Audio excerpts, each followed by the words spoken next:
I've not got the one with the addition. Yeah. Okay, right. I'm just trying to. Is your phone Wi-Fi on? No. Yeah. Okay. Right. Okay. Welcome back, everyone. I hope everyone had a good lunch. It seems to go. I was just saying, it seems to go really quickly. It's like I don't know if it's just getting back in a physical event or something. Anyway, I digress. So we've got interested parties this afternoon. Did you want to say something, Mr. Wahash? At a convenient time, just a matter to do with tomorrow. Okay, yeah. Well, before we kick off then, if we deal with that, sir. I was just going to mention, I've mentioned to Mr. Humphreys already that you'll recall there was an issue about Mr. Osborne and his audio recordings. There have been discussions with Mr. Osborne, and I think he, I don't want to misrepresent anything he said because I wasn't party to it. I think he would wish to continue to seek to the inspector's indulgence to hear that evidence. We've explained to him that it may be better if he made those representations independently, and so separate from PCAA. And so from our point of view, our understanding is that he will be not called by us as a witness tomorrow afternoon or tomorrow, but maybe in due course making separate representations to the inquiry about evidence he wants to give. Okay, and did you say you discussed that with Mr. Humphreys? I've mentioned it to Mr. Humphreys just prior to the resumption today, just so that he was aware of that as a courtesy. In a sense, it's not really a matter for me, and I certainly haven't, urged him or PCAA for him not to be either within or not their sort of umbrella. Simply just a point of about the nature of the evidence and whether that is necessary and appropriate, and whether a recording of an aircraft played inside a building, which obviously will have a different acoustic characteristic, is appropriate, and in a sense, ultimately, that's not a matter for me; it's a matter for you. So, I'm just keeping out of it, I'm afraid. Okay. I mean, I'm still concerned for the reasons sort of cited yesterday, and obviously, if he's not going to be one of your witnesses anymore, it's for him to say. I mean, the only thing I would say is maybe he could take the time tonight just to think about the implications. Obviously, at the moment, he's part of a Rule 6 party, formal proof of evidence under yourself, slightly different process for interested parties, and perhaps, he needs to have a think. It's up to him at the end of the day. We can discuss the submission and the playing and hear what he has to say about it and why we should listen to it if he wants to pursue it. But if he could have a think about the implications of that, okay. All right, okay. Any other procedural bits before we, no, shaking heads, okay. Okay, so we've got 4 registered interested parties this afternoon. I think there's another one that we've managed to get hold of to move forward because we are a little bit ahead of time, which is positive. So we've got, I think, one interested person attending, Joe Chase. Are they here? No. Okay. All right. Well, we'll perhaps. So we have got teams interested parties, and I can see Mr. Mayor on screen at the minute. So I think we're a little bit out of order, but I'm prepared just to run with it if there's no objection from anyone else to do that. What I will say to all interested parties is, as we've been saying all along, if we can have a written transcript of whatever it is you're wanting to say, it just helps save our pen, basically. It's not a problem if you don't want to do it, it's just we'll have to take more detailed notes between us. So it's fine if you haven't sent it yet to the programme officer, you can do it afterwards. It's just if we can know up front what the plan is, and it just saves me writing stuff that I may not need to So, okay. All right. So, Mr. Mayor, via Teams, welcome, sir. Yes, good afternoon. And first, yes, I can give you a written transcript. That's not a problem at all. Thank you very much, sir. I'll get our development manager, Ruth Lambert, to actually get that over to you.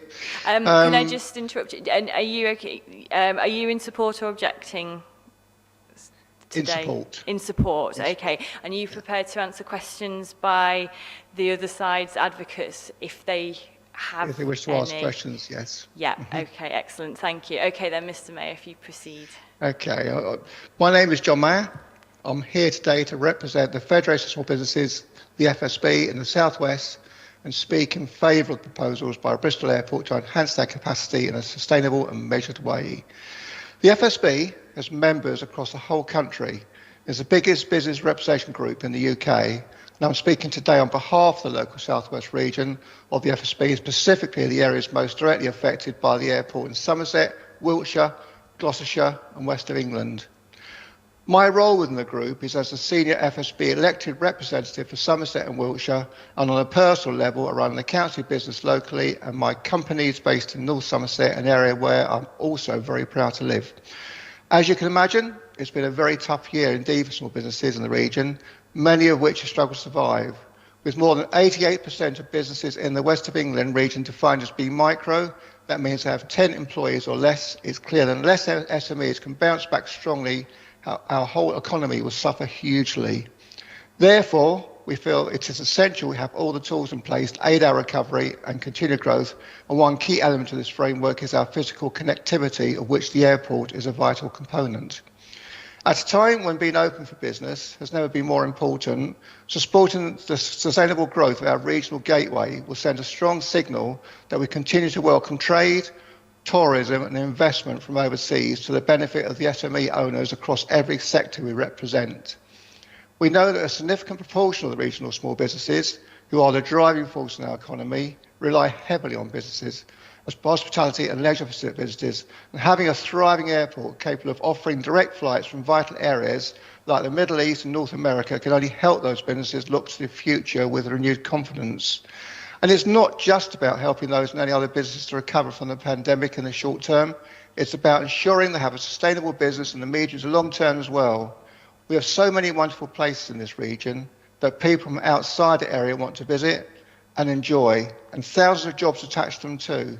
So the additional opportunities provided by an expansion of the airport's capacity for trade, investment and tourism in the region, and the 5,000 new jobs that will be created must, we hope, be given appropriate weight in consideration of the issues surrounding this appeal. The airport is, of course, also a vital business tool for all our local importers and exporters as well. Obviously, not all small businesses are directly affected by airport trade. However, what defines small business is its local presence and local commitment, and our members are active parts of the local communities too, and clearly value the ease of quick and easy access to international and domestic connectivity. However, at the moment, this access is more limited than it should be. We've heard that nearly 8 million passengers a year are forced to go elsewhere at the moment for their flights, which, as well as being inconvenient, simply cannot be good for the environment. Far too much business and personal air traffic lost to other airports, some hundreds of miles away, which can only add to the regional, national carbon footprint, as well as taking many economic benefits from the local area that urgently needs them. An expanded Bristol Airport would clearly help reduce those numbers, and we are also encouraged that the airport is looking at improved coach and bus services to help customers access its facilities. We want to see people travel to their local airport rather than a distant one, and to do so in as green and clean a way as possible, and these plans should help in that regard. Talking of the green agenda, the FSB and its membership take the net zero and climate change issue very seriously, and we've been encouraged by the serious steps the airport's taken to address the understandable environmental concerns expressed by many local people and businesses alike.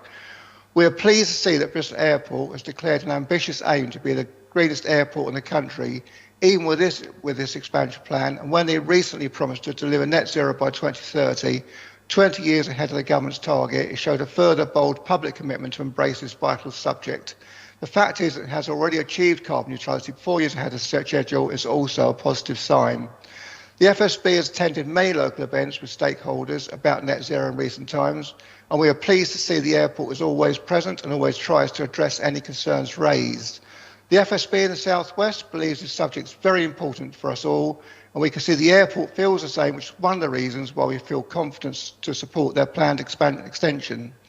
In conclusion, the government has expressed a strong commitment to levelling up growth and improving localism, and it's clear it can help do so for this region by allowing Bristol Airport the opportunity to reach its full potential. We believe well-considered, well-planned and environmentally conscious schemes like Bristol Airport's expansion plans are what is needed to help propel Bristol, North Somerset, the west of England and indeed the wider South West forward economically and provide a genuinely improved and much needed service for hundreds of thousands of people who value their local airport. Therefore, the FSB supports the appeal against North Somerset Council's decision to refuse permission to raise the number of Bristol Airport passengers to 12 million per annum. We hope this plan ultimately approves the airport can then move on to the next phase of its journey for the good of businesses and local people alike. That's the end of our statement. Thank you. Thank you very much, Mr. Mayor. If I turn now to Mr. Henderson, then for any questions you might Madam, have. no, thank you very much. I'll pick all that up with Mr. Serow when he gives his evidence in due course. Okay, thank you. Do any of the Rule 6 parties in opposition have queries? I know, I'll come to you, sir, in a minute. I know some of you have you sat here today, you're not necessarily the advocate, but you are able to have an advocacy role, looking at you, Mrs. Turner, for XR elders, if you wish to. It's obviously you need to have given evidence in respect of the opposing side. So Mr. Mayor's case related to the economic benefits, and there was reference to climate change. So any questions there? Yes, sir. Sorry, you're... Okay, Mr. Morehouse. Good afternoon, Mr. Mayor. Your statement appears to have been premised on the basis that Bristol Airport is running at up to 2019 at full capacity. Is that your understanding of? I don't accept that. It's not weird. I have no idea whether it's operating at full capacity, but I believe I have heard the figures before and have no reason to disbelieve them. I would say this is put together by a group of people on this, so I think we've researched it quite heavily. Okay. And are you aware that there is an imbalance between tourists who leave the UK, the money they take out of the economy, and those that come into the economy from tourists travelling into Bristol is over £1 billion? Are you aware of that? I was not aware of that. Do you think small businesses, for example, in Western Supermare might prefer holiday makers to travel here? I think you've got to have a mix of both. I think I have clients who import and export from Europe and elsewhere, and it's all very important to them. Equally, obviously, I have clients who have tourists coming, and the tourist trade is very important to them. I think that it's the balance has always got to be important. Thank you. Thank you. Sorry, sir, I don't know your name. Stephen Clark from Mr. Bristol Clark. Airport Action Network. Thank you very much. Okay, Mr. Clark, if you want to put your questions to Mr. Mayor. Mr. Mayor, thanks for your evidence. Can I just understand, are you speaking on behalf of the FSB or on a personal basis? No, on behalf of the FSB. I would stress that the FSB's comments here strongly reflect my own personal views, but it is on behalf of the FSB. When you considered the FSB response, were you aware of the evidence that's been put into this inquiry about the negative climate change impacts on local businesses? Yes, I have read it and heard it, yeah. Okay. Would it be correct that the viewpoint of all FSB members is not reflected in your statement? Oh, well, I would accept that totally. There's going to be those who object to it. Again, we feel we have to take a balanced view, and we feel we have taken a balanced view. And I would stress this has been very seriously thought through. It really has, and had much discussion over it. So I think as much as we can, we have given a balanced view, and we think we do reflect the majority of our members. And we have discussed this with members as well, by the way. You said in your evidence that the subject was very important, and you've just expressed again how you wanted to take a view of all your members.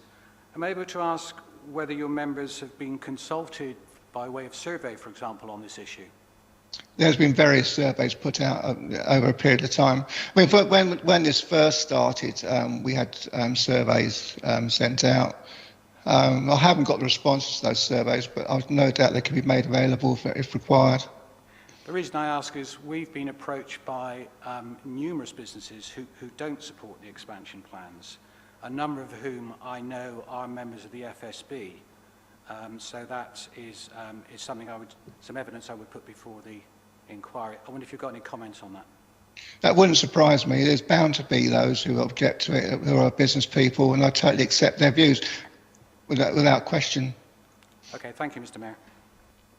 Thank you, Mr. Clark. Any further questions from anyone? Anyone virtually? No? Okay. All right, well, thank you, Mr. Mayor. If you can send through your transcript through to Joanna Vincent as Programme Officer, Most it would be very will. helpful. Thank you for your time today, sir. Right, thank you very much. Thank you. Okay. Okay. I don't know if there's anyone else on Teams. I just noticed you Sorry, called sir. Jo Chase before, but she's down, at least on the list that I was sent, as being virtual. Oh, I've got Jo Chase as in person. Well, I mean, It doesn't really matter to either way, to be honest. it's just if you were looking for her in the room, Yeah. the thing that I had circulated said, well, as you say, there's a JC on the I think things are changing sort of fairly rapidly anyway. We've got a statement from Phil Heath. Okay. So, have we got Phil Heath with us on Teams? Mr. Heath, if you're there, if you can turn your camera and microphone. Hurrah. Can you see me? Yes, I can see it. Mr. Mayor, if you could turn your camera off, please, sir. The joy of technology. It's It's a wonderful thing. it is indeed. Okay, Mr. Heath, welcome. I hope you've been listening in terms of, I think you've sent in a statement, or your transcript already. Joanna has a copy of my Excellent. statement. And are you speaking in support or against the proposals? Speaking against the proposals. Speaking against. And are you prepared to answer any questions Mr. Humphreys for BAL has for you? Yes, very happy to. Yes. Okay, well, if you'd like to proceed then.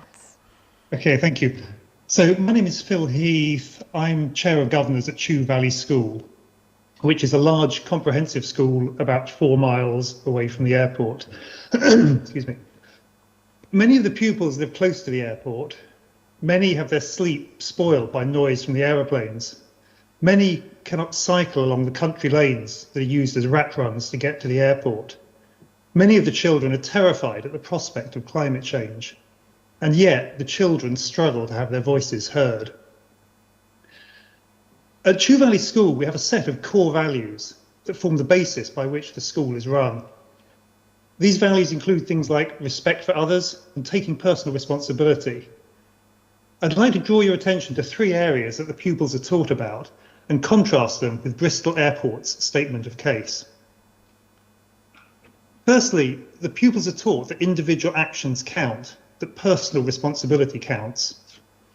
At paragraph 7.4 of their statement of case, Bristol Airport seem to take the position that because the pollution from the airport is a small part of the UK total, it can be ignored. That's a bit like a pupil at the school saying it was okay for them to misbehave because everyone else was misbehaving. That does not, in my book, count as taking personal responsibility. Secondly, pupils are taught that democracy matters, that elected representatives make the decisions that affect their lives. Bristol Airport seemed to dispute that. Much of its statement of case is predicated on the idea that the council did not follow the recommendations of the planning officers. See, for example, paragraph 1.2 in their statement. The corollary of that is there's no situation where a council can overturn a recommendation from a planning officer, in which case, why bother to have the council involved at all? To raise a new generation that understands and believes in democracy, the children need to be able to see that decisions taken by elected representatives are respected. And thirdly, in English lessons, the pupils are taught about persuasive writing. They're taught how to be media savvy and to recognise glib marketing. In this respect, I'd actually recommend they read Bristol Airport's statement as an admirable example of how to argue an untenable position, how to selectively present facts and arguments to support a self-serving case, how to greenwash an application to emit millions of tonnes of carbon dioxide. Bristol Airport has some skilled advisors. They're paid to wriggle their way through a complex and arcane system, and will argue that black is white if it suits their case. So back to the pupils at Chew Valley School. They're taught to respect democracy and democratic decisions. They're taught to act responsibly, even when it's difficult to do so. And they're taught to look at the reality behind glib proposals that are too good to be true. Bristol Airport could follow their example. Thank you. Thank you very much, sir. Mr. Humphreys, do you have any questions to put to Mr. Heath?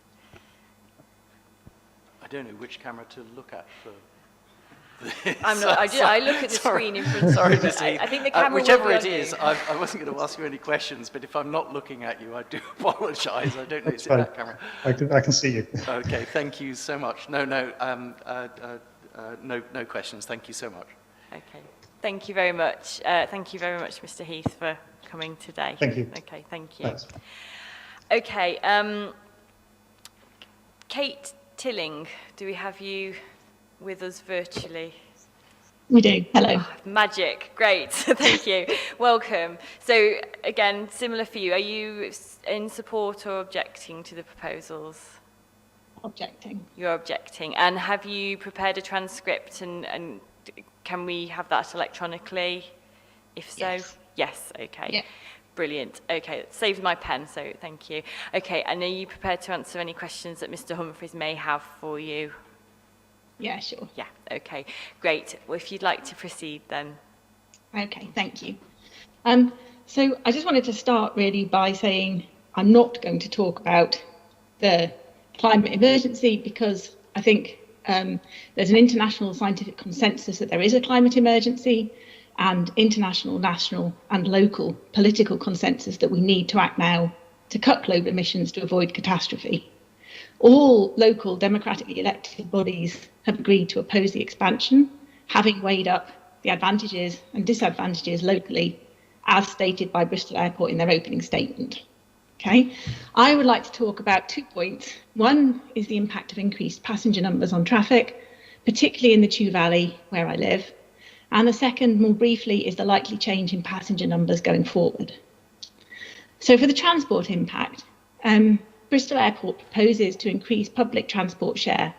It's a little hard from the numbers because they change in different places, but from something like 13.8% by their own figures or 17% by the CCA survey to something like 17.5% by their own figures.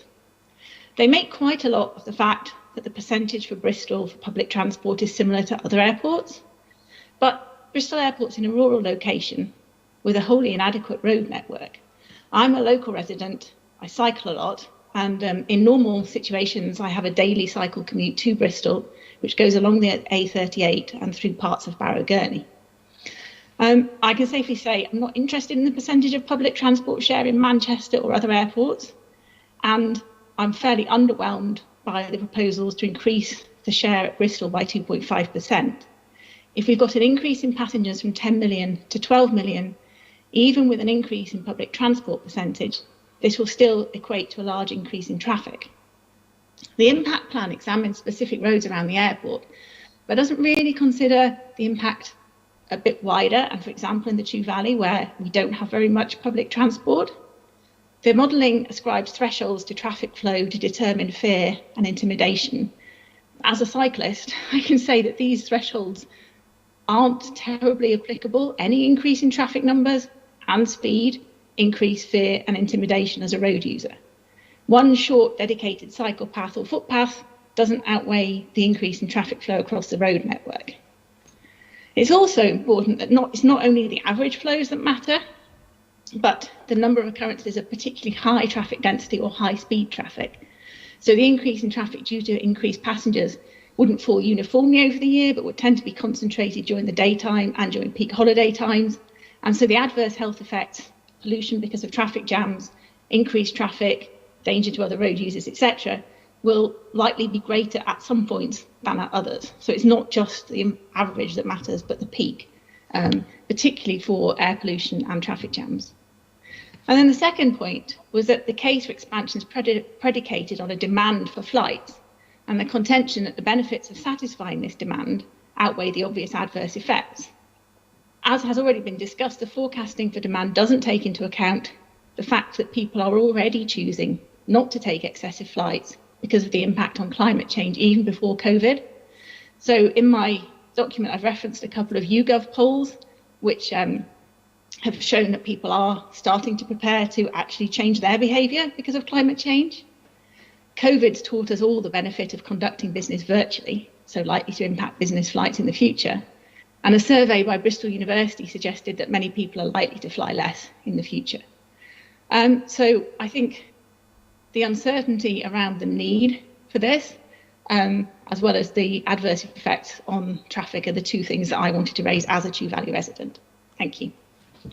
Thank you very much. Mr. Humphreys, any questions? No, thank you once again. No questions, thank you. Thank you. I can see you there twice now, so. Yeah, I know. I think the one on the screen looks slightly better. Ms. Tilling, I can't actually see you. Oh, there we go. Thank you. Okay. Thank you very much for your time. So if you can send your transcript through to Ms. Vincent, that would be great. But thank you for your time today. Okay. Thank you very much. Great. Thank you. And then I think I just did see the camera on with Joe Chase. Hello. Good afternoon. Apologies. I think there was some confusion as to being in person today or on Teams. You're on my list as in person, but it absolutely doesn't make any difference. So, but thank you for coming this afternoon. So are you in support or objecting to the proposals? Yeah, I'd like to share a personal statement in support of the application. In support, okay. And are you prepared to answer any questions that the advocates for the other side, so the council and any of the Rule 6 party might have to you? Yeah, I'm happy to answer questions in relation to my statement, yes. Okay, thank you. Well, if you'd like to proceed. Oh, I should just ask, yes, transcript. Yeah. Yeah, so, yeah, great. Yeah, I'll share it with Joanna. That's great, thank you very much. Okay, if you'd like to proceed then. Thank you. Good afternoon, everyone. My name is Jo Chase, Terminal Operations Manager at Bristol Airport, and I've been a resident of North Somerset and Somerset for 28 years. I'd like to speak today to share my experience as an employee of Bristol Airport, and from the perspective of a family who use our local airport for travel. 22 years ago, I was able to apply for work experience at Bristol Airport and had a fantastic and varied insight into the workplaces and careers available, from air traffic control, marketing, to the fire service and customer services. The enthusiasm for work continued, and following A-levels, I was successful in obtaining a seasonal position working at the Airport Control Centre and for the customer service team. Building my skill set over years and confidence to progress in a number of different roles, including training, commercial, operational management, project management alongside our development team, and now as a senior operations manager, I work through innovation and continuous improvement projects to ensure we deliver the best possible service to customers who are travelling through the airport. Within my role, I also lead emergency response, liaising with various emergency response planning teams, including police, fire service and South West Ambulance. I also collaborate closely with Western College and Bristol University on many occasions to enrich their course content with involvement at exercises and an insight into aviation, emergency and business continuity planning. I've been passionate about engaging with our community, and since 2011 have managed the volunteer scheme at the airport, an initiative we saw successfully implemented through Auckland Airport. The volunteer role is open to members of the local community or further afield to be part of the Bristol Airport team, to interact with customers and provide one-on-one customer care. They provide valuable travel and tourist information to the public, enjoy the airport environment and the connection benefits from being part of a team. We provide personal development opportunities and work experience through the scheme. We've seen university students gain experience to move on to careers with EasyJet, Swissport, National Air Traffic Service, and within our operations team at the airport. We have others who have been members for up to 8 years who enjoy the connection and reward the role provides. This included my father, who found the terminal and travel an exciting world to be part of after his retirement. As a family, we prefer to use Bristol as our departure airport, not just because it's our local airport, but because of the ease of process and the joy of the experience, which has been improved in line with the growth. Personally, I would be extremely disappointed to see a limit of the measured growth within our site that is proposed within these plans. It improves the access to the terminal for families such as mine, along with continued improvements to the offer for passengers using the facilities. The opportunities available to me at Bristol Airport have enabled a progressive and varied career over the past 18 years. I've observed the number of employers and opportunities grow during this time. I can only see the potential for future generations being more exciting, aligning with their consciousness on a focus for sustainability. Thank you. Thank you very much. Mr. Henderson for the council, do you have any questions? I don't, thank you very much. No. Okay, thank you. Do any of the Rule 6 parties have any questions? No. No from Mr. Clark?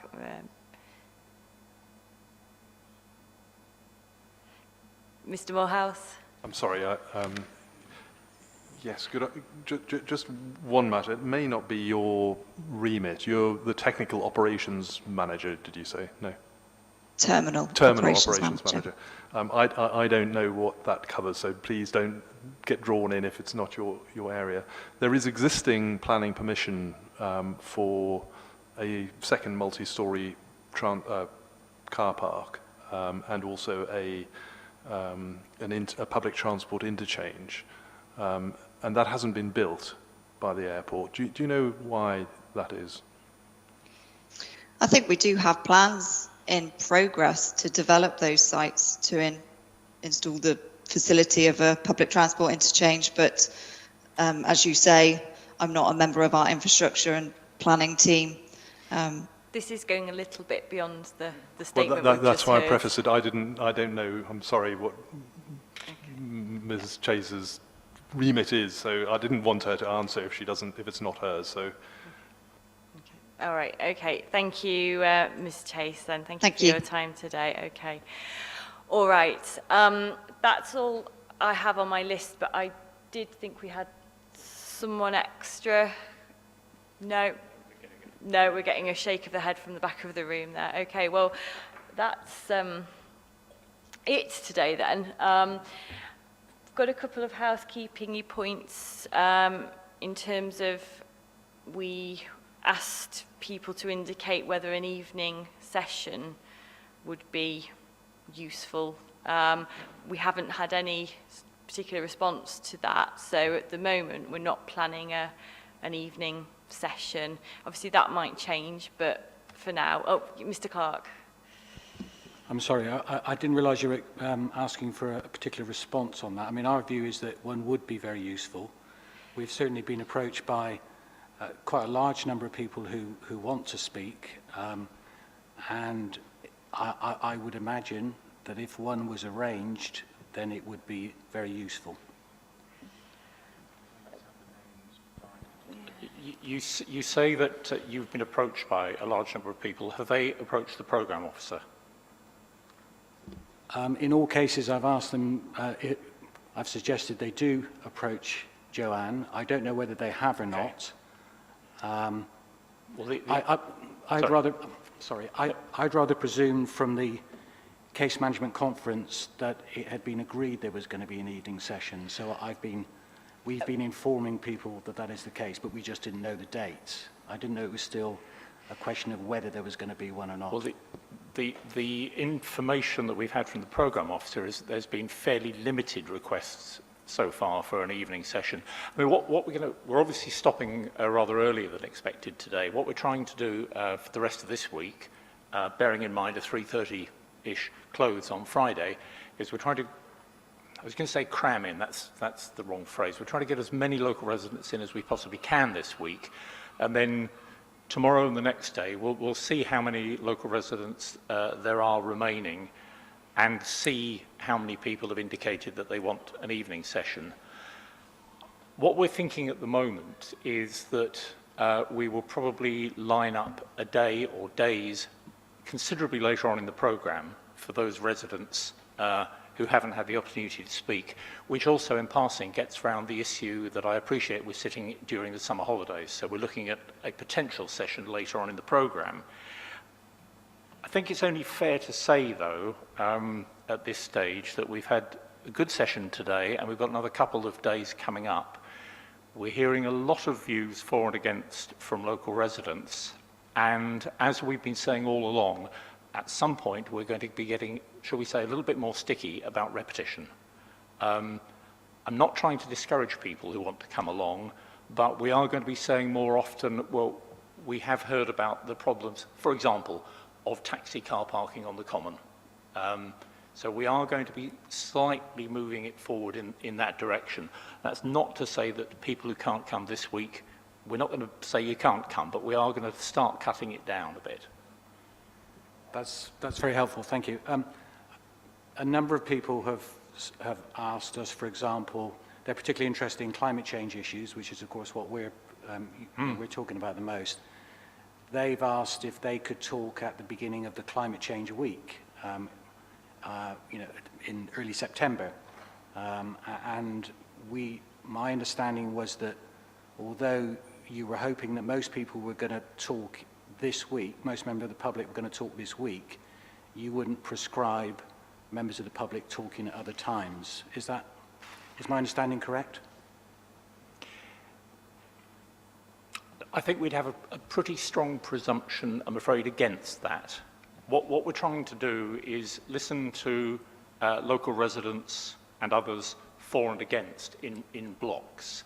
But when we get to, let's say, the climate change week, what we're trying to do during that week is hear the, quotes, technical, end quotes, evidence, rather than local resident views on the climate change matter. That's not to say that we're far from it dismissing local residents' views on climate change, but I think we need to keep those weeks for the more technical aspects of any particular topic. So I would rather not hear from local residents in sessions like that, because we've not only got climate change, but obviously a number of local residents have already spoken about traffic problems. Similarly, we don't want to hear local residents' issues on traffic problems in the week when we're dealing with highways matters on a technical basis. So I'm sorry if we gave the wrong impression. If so, it's totally my fault, but I'd rather keep local residents in blocks. It's much more helpful to us. So in fairness Thank you. to you, I think you made it absolutely clear. I'm just reading the notes from CMC2. We wish to, after openings, we wish to hear from interested parties who wish to speak. First, this will include the parish councils, and then unrepresented local residents. You make it, again, the point very clear that you want to avoid repetition and so on. And then we go to the topic-based sessions. You also say, not that you will hold an evening session, you make it very clear that you're just exploring the possibility. Yeah. And I think that's where we are. I'm not suggesting that we won't hold an evening session. I think I'm probably saying we will definitely hold more sessions, because the advice from the programme officers is that we won't get everybody in this week. So we almost certainly will hold further sessions, but I think they need to be, shall we say, general sessions giving local views for and against, rather than in the technical weeks. Thank you. If I just come back once more, so that's really helpful clarification. Thank you. So in view of that, and in view of my misunderstanding of the situation, we would be grateful, therefore, if we do have some other days where we have, where the public generally can come and speak about issues that they're concerned about, those who haven't been able to because of COVID and holidays and so on and so forth. So we would be grateful if that could be programmed into the timings later in the inquiry. We certainly can look at that, but we via Joanne and Vincent, we need to know who they are and if they need an evening session. We can only go on sort of the information that she's got and the requests that she's got. So, through your contacts, if you can encourage them to contact Ms. Vincent directly, and then we can then look to schedule how, you know, how many days we might need, when they might need to be. Okay, but we're only going on the info we have at the moment, so. Okay, that's very helpful, thank you. Okay. And don't, you mentioned that obviously the effects of COVID, fully appreciate that, but don't forget that Teams is available. And although a little bit odd at times, it does work. I think we've been demonstrating it this week.